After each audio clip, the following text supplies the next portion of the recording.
Kara Zor-El escapes the dying planet of Krypton. She is delayed on her way to Earth. When she gets here 24 years later, she becomes Earth's newest hero, Supergirl. Welcome to the Krypton Report, the Supergirl podcast, brought to you by Southgate Media. I am your host, Tyler Patrick. You can find me at JTYPatrick on Twitter. So let's get started on what's going on today in the world of the Kryptonians. Alright guys, welcome back to the next episode of The Last Daughter of Krypton. I got my man Chris here with me. What's up? And we got the little man himself, decked out in his Kryptonian gear. Solo! He will be commentating with us about the recently released Supergirl trailers. This will probably be the only time he's quiet today. And I think he's still just in shock. He's watched it with me several times now. I think he sees her up there with the screen. He's like, I'm 4 months old, Daddy. But, wow. He's like, I know what I'm looking forward to. He's like, we gonna watch this, Daddy, together? Yeah. He watched it with Uncle Chewy, too, which, that's me, by the way. And he was smiling the whole time. He's like, oh, I can't wait to watch Supergirl with Uncle Chewy and Tyler. So, we just recently rewatched both trailers to get kind of just a refresher and really let it sink in. So, Chris, your first reaction. Okay, so first reaction, I'm first off, before we even get into any of the details, I'm excited about this. I think it looks fantastic. You can tell they spent a ton of money on the pilot. I think it was, what, $14 million or something like that? Pretty much a film for the pilot. Solomon agrees? Solomon agrees. I think it's great that they're pulling in Jimmy Olsen. It seems like he's already a mentor to her, which is fantastic.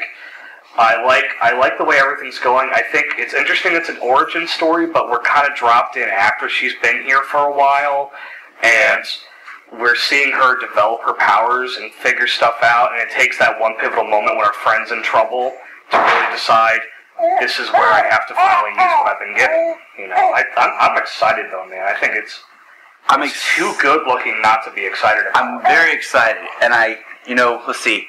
Glenn Winter directed the pilot.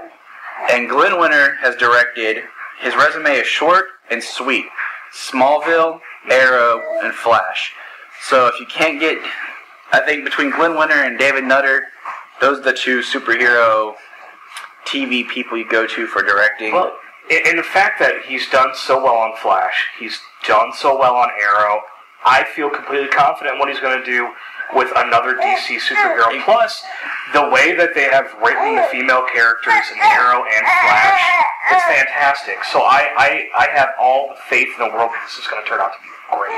I completely agree. One thing that, not that I'm worried, but it throws up a flag, I don't know if you remember, the Agents of S.H.I.E.L.D. pilot was directed by Whedon and looked amazing, a mini movie. Yes.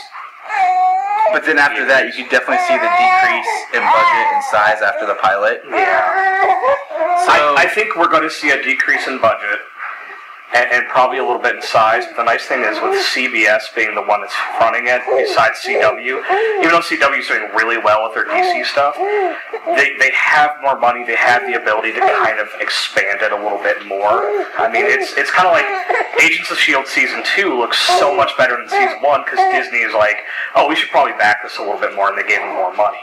Now, here's one thing I find interesting. I was watching, I wonder how much of this trailer is linear.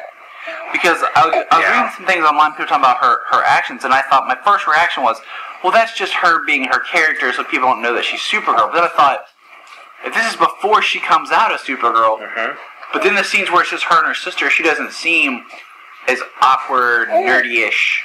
Yeah. So I'm wondering where a lot of these take place in the... It's definitely not... I don't think it's linear. I agree with you there. I think... I think even Jimmy Olsen, the way that he reacts, and especially at the end, if we could jump there where he gives her a cape, I think that shouldn't be in the first episode. That should take a little bit of time. I wonder how long the first episode is going to be, if it's going to be like a double premiere, because looking at this trailer, that feels like 2 hours to me. If you were to, because it does, it has a budget of a movie, it might as well be 2 hours. I mean, that's maybe with that's commercials. That's an hour and 28 minutes. That's a solid film. And it's possible, like I've seen other shows do where the pilot doesn't get picked up, but the pilot's done like a movie, so then it could just be Supergirl, a TV movie. Yep. If it wasn't going to go to series or something. Yeah. Although we luck out because this one is going to series. Yeah, CBS ordered. That is something to point out. CBS has ordered a full series. Yeah. It will be Monday nights. Yes. Starting November, which is odd because I was hoping. Well, I figured September. Yeah, we with get all the fall premieres. CW is known for doing their premieres in October, so I was hoping maybe we get it out a little earlier in September. Yeah. Now, what's also interesting is this show is basically going head to head with Gotham. Yeah. Now, I would say, even though Gotham has its fan base and has its following, there's a whole other group of people that's really going to enjoy Supergirl. So I think we're going to see a varied audience. But here's the thing. So, do you know why Gotham got renewed? Because the ratings were not great in TV. But it's also Fox. Right. But here's the thing. It actually got renewed because their online viewing was so spectacular. That's the thing. So I think Supergirl might actually stand a chance to outrun it on network. I'll tell you and Gotham will stick with the online views.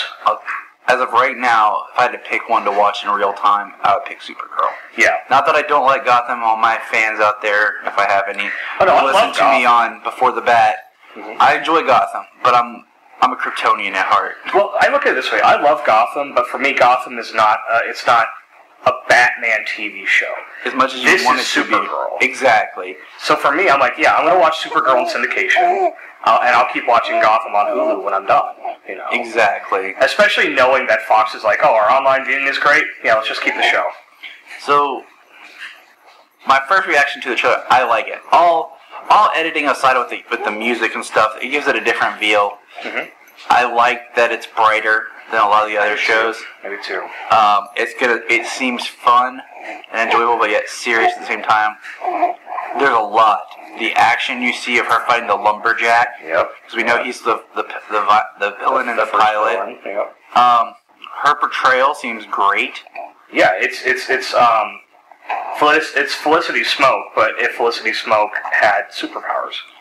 Can we say pre-season 3 Felicity Smoke? Yes. Pre-Olicity, because season 1. Yeah, because that nerdy, fun-loving character. Ally McBeal. I love when she's like, I'm hot, and I'm like, no. I'm like, your face got smashed with a 2x4 and your lips just got stuck. Like, but I get what she's saying. I'll be talking more about Cat Grant in a new episode coming up. I'll tell you, actually, I love the dialogue. Why don't we call her Superwoman? Well, what's wrong with girl? Like, as a male feminist, I think it's really interesting to see, like, putting power back into that. Right, because I was thinking about this, Supergirl has always been defined as more of a sidekick character. Even though she has her own comic book and everything like that, she's had her own storyline. She's always had partners and she's always, even in her solo adventures, she's always been looked at as the side character.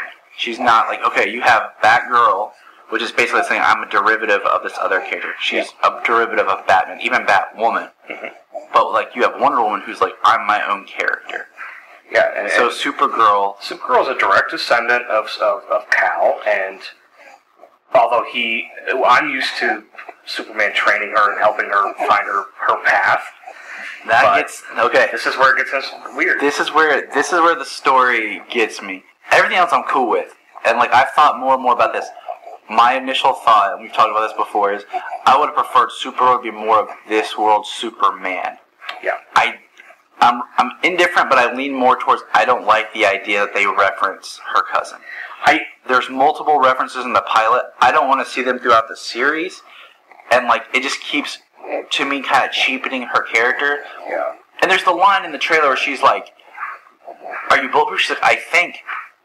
I'm kind of if I don't know about you, but if I was from a planet that was blown up, and I was the last survivor, and then I find out there's another person who happens to be my family, I'm pretty sure we'd be buddies and hanging out. Yeah, and that's where... And especially if we found we were powers, I'm pretty sure I would have, teach me, and would have matured my own abilities. Yep. I get the other idea of, her having to make the choice if she wants to come out and use them to save people. That's her choice, but at the same time, in theory, if Superman Cal can do it, so can she. Yes. Now, I will tell you, we kind of talked about this when we saw Mad Max, and we were wasting time watching this before.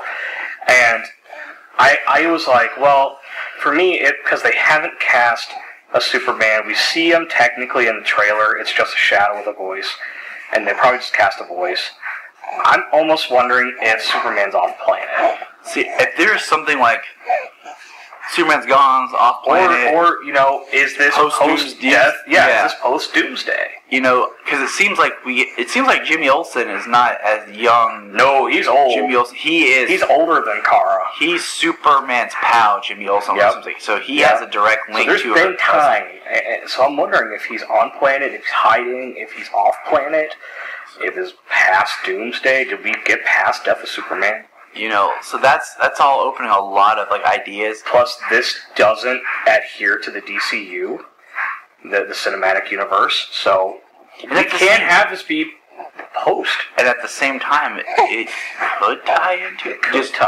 It's very up in the air. Now, one thing, this is me nitpicking.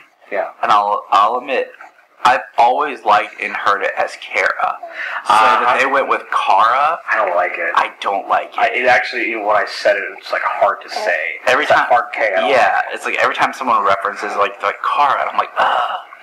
I don't know. Maybe it's just because most of the Supergirl that I remember growing up with was from the animated, and then even on Smallville, it was Kara. So that's just what I've always heard, and I will tell you, I don't miss the white gloves, and they can stay away. I like that it's more of a traditional Supergirl. Now, here's something that was funny. When she first walks out in the trailer and she says, "I'm not going out like this." Yeah. That outfit to me is almost Smallville. A direct Smallville. Yes. Then the next outfit's the short skirt and just the boots, which is straight up from the Helen Slater movie, and then we get the final reveal, and I'm like, I like the suit more and more in action. I love that they didn't make the joke about this is the symbol for hope.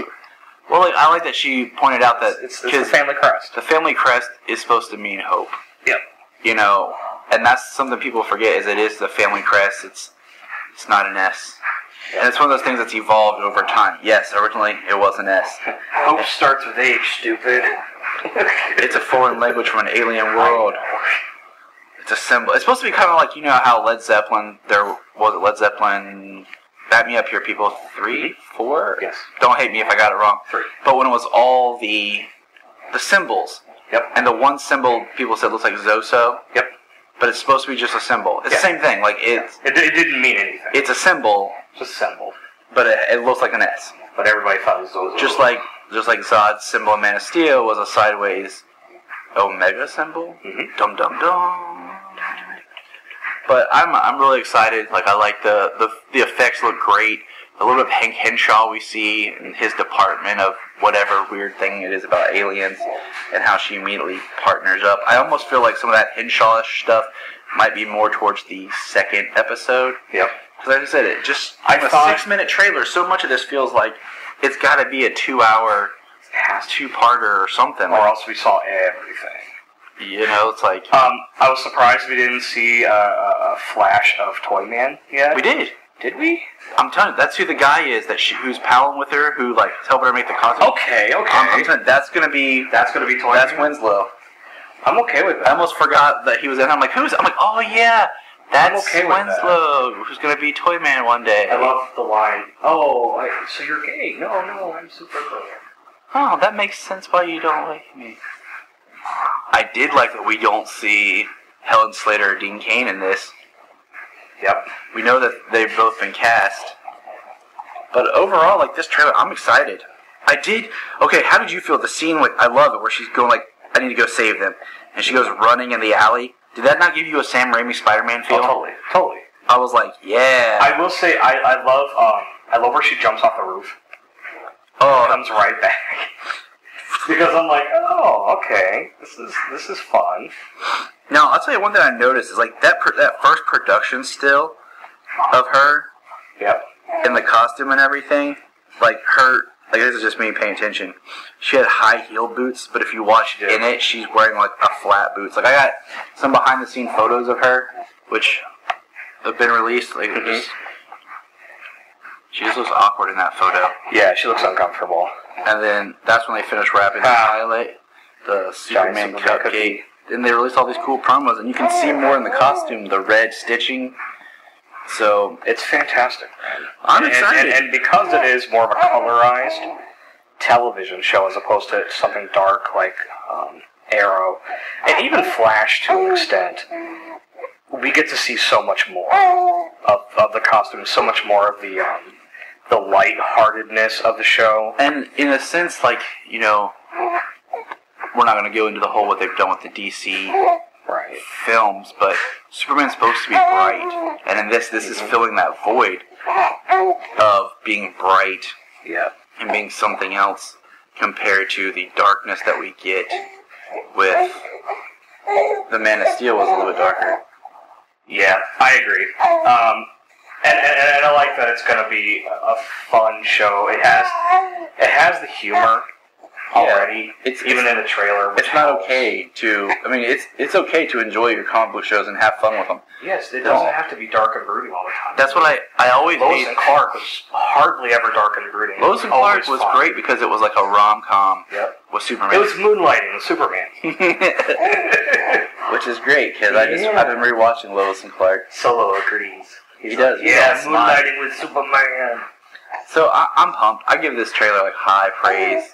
Some people want it. If I had to rate it, man, I would honestly, I'd give it at least a 4.5. And the only reason why I'm saying 4.5 is because I feel like we have to see if this is a double-length episode or not. I agree. If it's a single-length episode, I think it's going to be a little hard to get through.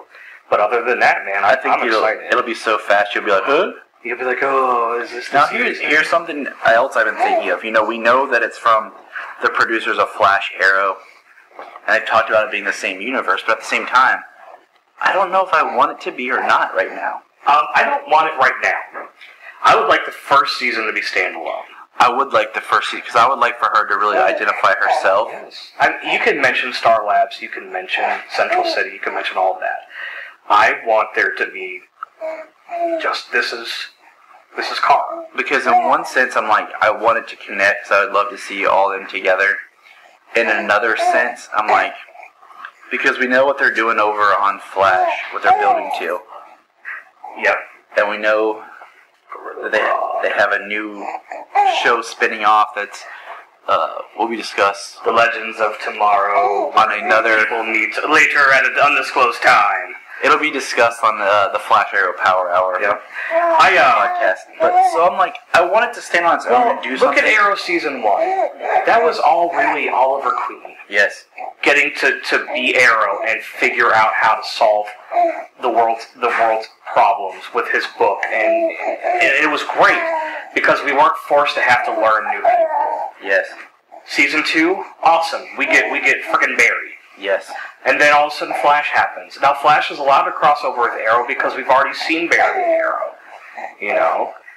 Until we get something more definitive about where the world we stand in Supergirl, I'm sticking with just Kara for the first season. Because on one hand you have the ability to reintroduce characters on Supergirl that we've met on Flash, but a different version. Yep. Which can be cool, but at the same time it's like, depending on who the character is, how many times can we splinter one character? And you know, they've never talked about Metropolis or Gotham or any of the other larger cities in DCU on Flash or Arrow. Because they're not allowed to. Well, I mean, but, okay, so let's even get past, like, the legalities of it. Well, she's not in Metropolis. She's in National City. I couldn't remember where she was. So she's in a whole city of her own. Right. And that's awesome that she's somewhere different. It's kind of like, but you know what? Okay, so if we can go even a little bit further past this, Solo's like, yeah, where is Arrow? Where is Flash? Come on, buddy. I think we need to really take back and have a moment to say, holy crap! We not only have Flash, we have Arrow, which they're smaller superheroes in the DCU. As far as some people are concerned, because they're not Superman, they're not Batman. The DC is bigger than that. Right, I know, but most people are like, oh, DC, that's Superman, Batman. We're getting Supergirl, and we're getting it on a larger network and a larger scale. what's next? Teen Titans is coming, TNT. Yep. We're talking about the possibility of even maybe seeing a Nightwing eventually. Well, I think Nightwing's supposed to be part of the Titans. Which is great. So that's what I was going to say. We're going to see, for sure this fall, we're going to have Supergirl, Flash, Arrow, and then we still have Gotham. Yep. Legends of Tomorrow is in January. I love that in Gotham. They're like, we can't talk about Batman because we still have some stuff we got to work out, so we're just going to call him Bruce. Baby Bruce. And then we're hoping that Constantine gets saved. Man, I don't know why Constantine couldn't get picked up in Legends of Tomorrow or even Flash Arrow. Yeah, I mean, if they introduced him, if they just brought it back as the mid-season replacement. If you brought in Zatanna and all of a sudden it's like... You could start bringing in the magical element of the DC And all of universe. a sudden you're just like, Barry runs into a coffee shop and as he walks by, John Constantine smoking a cigarette on the corner. It's just perfect. It's perfect.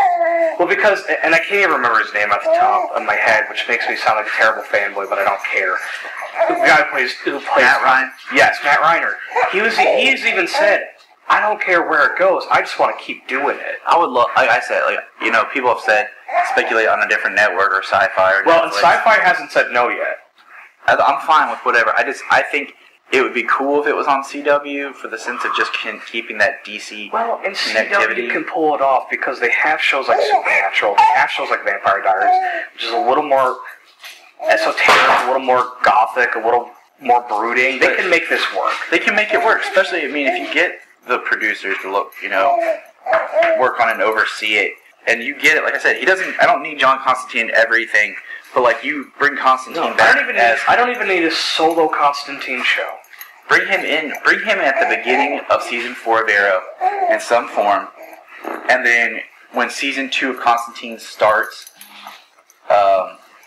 make it a shoot for a mid-season replacement.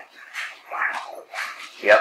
Make it, keep it a 12, 13 episode show. And here's the thing, I know this is just us talking about the trailer of Supergirl, but here's the thing.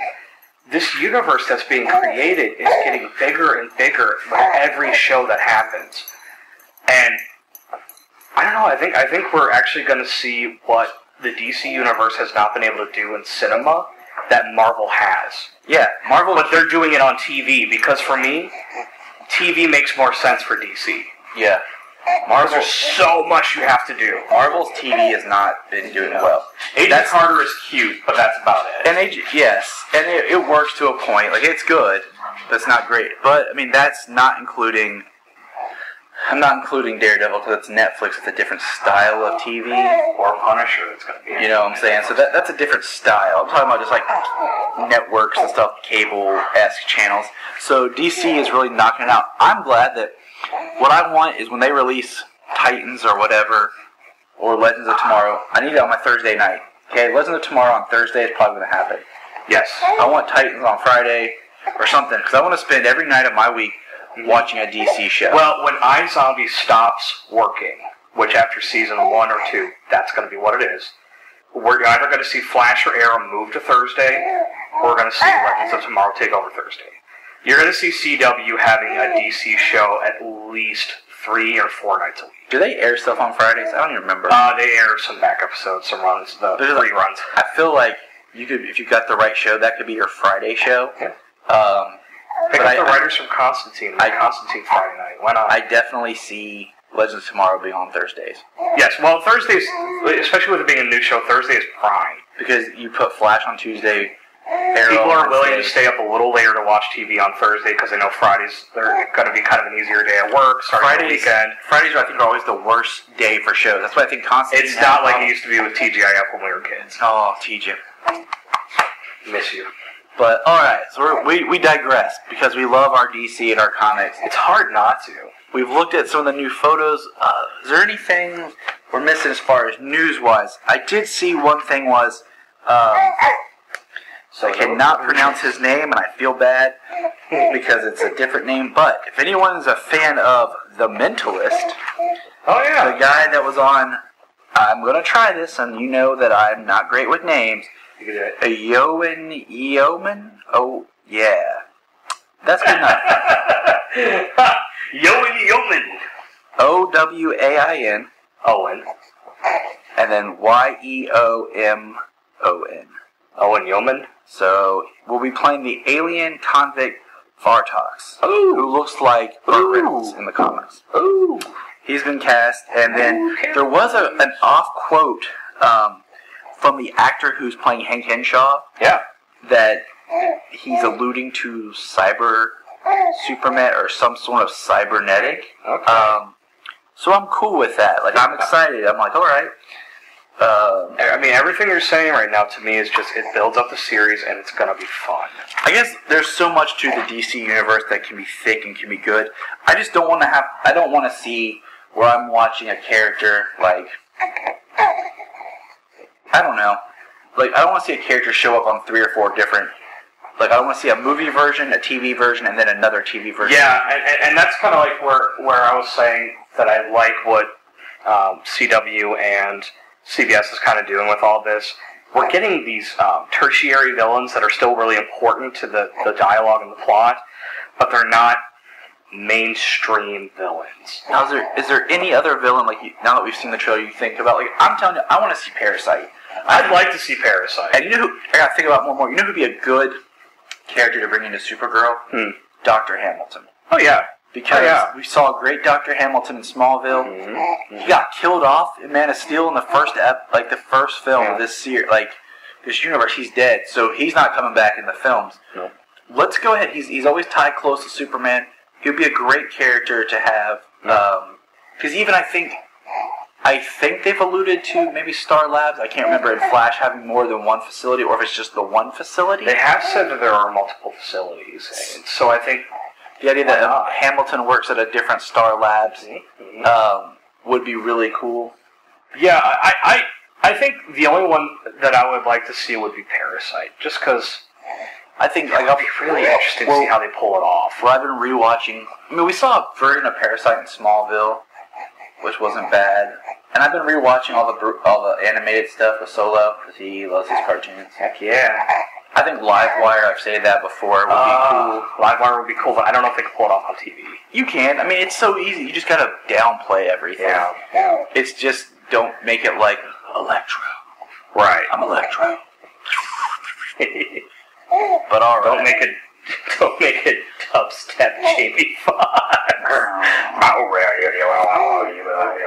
But I'm just trying, there's villains they're pulling out that I don't really remember because I haven't read as much of the 60s comics. And there's a lot to do. I don't want to, like I said, I want this to be very much Supergirl show. I don't want people to compare it too much to she's Superman but just a girl. I really want her to be able to stay on her own and get her own spotlight. I like the fact that, and this will be the last thing I say, I like the fact that she learns how to fly in the trailer, which means that, she's not Superman. She is still learning. So she can develop her powers and we get to do it with her.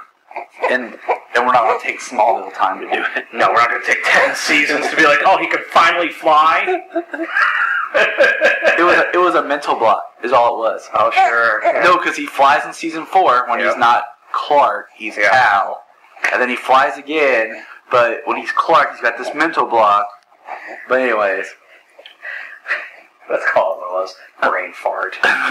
Brain fart can't fly, sorry. The one thing that I wrestle most about this series, and this is just reiterating, this is the final thought here, is how I feel about Superman being alluded to and being part of this without being a part of it. I think if they make him off planet or they make him have passed, I'm fine with everything. I want Kara to stand on her own. Yep. I want it because it gives more reason for the backstory of everything to come into play, of why she was adopted by the Danvers, why she's and this Kara definitely is going to be, Kara is definitely going to be some sort of amalgamized Supergirl. I would love it if somebody accidentally calls her Kara and she's like, oh, it's Kara, okay, and then she just goes with it. Or they're in this and they're like, oh, it's Kara. And she's like, no, it's Kara. And they're like, are you sure about that? Are you sure it's on? Heavy K? Alright. They're like, okay. I guess, we have Cal, which is spelled with a K, so Kara I guess. Yeah, well, you wouldn't want to call him kale. But, all right. A tasty vegetable. Now, to close out this episode here, we're going to say a few things. One, if you're enjoying the show or you have any speculations or anything like that, please hit us up on Twitter at LastDaughterPod. Also, find us on iTunes. Give us a review. Yep. Even if you hate us, we're sorry. We just do what we do. And the last thing is moving on to the newest news about the show Krypton. Yeah. There is none. Yeah. Well, yeah. So that show, seemed like it had some motivation going. Then they were like, we're gonna fizzle out here. Like I said before, I think if they did that show, if they made if they want to do a show called Krypton, and they make it a show about two brothers, about Zor-El and Jor-El, and then bring Zod into the fold as like this best friend, and really make it this show about these people who are all seeking to better their world, and one, like three best friends type thing, and one starts to go a different direction. There's your drama. There's your tension. And you could shoot the entire thing like they did Fantastic Four in secret, where nobody knew about it behind scenes. Yeah, maybe that's what's going to happen. All of a sudden, September is going to be. Yeah, they're like, by the way, here's Krypton. We've seen Star Trek on TV. We've seen Enterprise on TV. Your budget is right in there. We've seen Battlestar Galactica. It's in the same. It's doable. It's not all completely doable. It's not doing anything. So, for me, Solo, and Chris, we're saying thank you for listening. Yeah. Hear you next time. Thank you for listening to the Krypton Report, the Supergirl podcast. Hit us up on Twitter at Krypton Report. Leave us a review on iTunes and let you know what you think, how the show can be better, your thoughts on Supergirl, and anything else you feel like chatting about. And I'll catch you next week.